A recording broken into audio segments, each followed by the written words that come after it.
Lorsque nous sommes confrontés au mal ou au péché que les autres ont commis, nous demandons justice et réparation.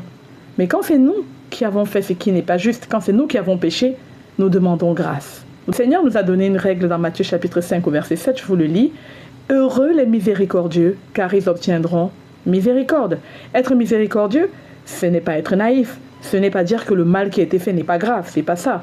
Être miséricordieux, c'est choisir dans son cœur et aussi en action de pardonner une faute qui mériterait d'être punie.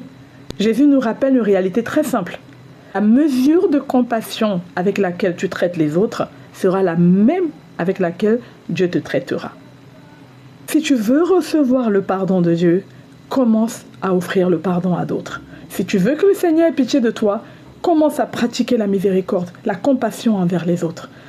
Dieu te demande de secourir les malheureux qu'il met sur ta route, évidemment dans la mesure de tes moyens. Ne ferme pas les yeux en face de ceux qui pleurent. Habille celui qui est nu, partage ton repas avec celui qui a faim. Au jour de ton malheur, quand tu crieras, l'Éternel t'entendra.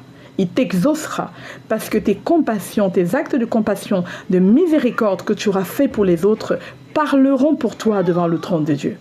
Et Dieu s'empressera de te faire grâce parce que tu as été celui qui a passé ton temps à faire grâce aux autres, à soutenir les autres, à encourager les autres, à avoir compassion des autres, à relever les autres. Le Seigneur aussi te relèvera.